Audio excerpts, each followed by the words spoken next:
William Ury and Roger Fisher told me I can get to yes by getting past no. Alexandra Carter reminded me to ask for more.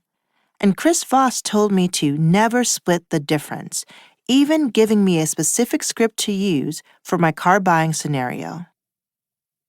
I'd completed an 8-week online negotiation mastery course at Harvard Business School. Plus, I had a successful career as a lawyer and a mediator, using my own hard-won negotiation skills day in and day out to get the best results for my clients. I walked into the dealership confident, informed, and excited.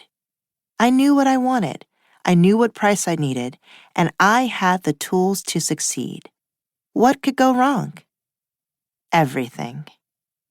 When the salesman quoted a too high price, I mirrored Voss's tactical empathy strategy, pursed my lips, lowered my voice, and replied, "That sounds great, but I'm sorry, I can't do that." The salesman froze.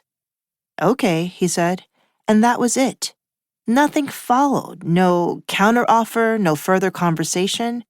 And this was well before car shortages and supply chain issues caused by the global COVID-19 pandemic emboldened car dealers to stick to the manufacturer's suggested retail price because supply and demand was in their favor. Old-fashioned haggling over numbers was still the norm. But he refused to negotiate with me. He wasn't even giving me a "let me see what I can do" type of okay. It was just a resigned shrug. It was the same shrug I saw him exchange with another salesman when I walked in, as if he had drawn the short straw to have to attend to me. I was dressed quite nicely, but not over the top.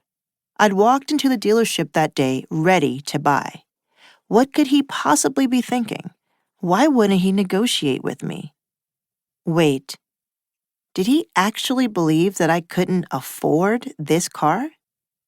Voss's book didn't quite anticipate that scenario, so I persisted, feeding him the lines I had expected to hear from him. "Why don't you talk to your manager and see what he can do?" I suggested, because I really like this car.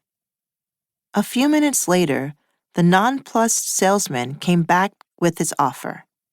"My manager is feeling generous today. He's going to take off $250. $250 off of a new car? That's it? The shoes I was wearing that day cost more than that discount." Still, following my script, I replied, "I'm happy your manager is in a generous mood today, but that isn't the price I had in mind. Is there anything else you can do?" He did the obligatory walk back to the office and returned with a "that's the best we can do." There was no negotiation, no engagement. He never even asked me what I wanted to pay. Our conversation was over. With that, he let me, or rather encouraged me, to leave the lot empty-handed. So I did. As I thought about it later, I realized that he had truly believed me when I said I couldn't meet his price.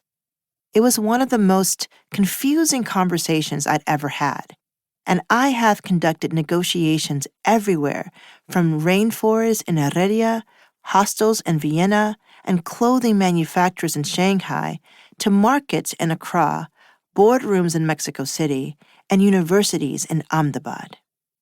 As CEO and founder of Breakthrough ADR, Alternative Dispute Resolution, a global conflict resolution company, I find myself smack in the middle of conflict daily.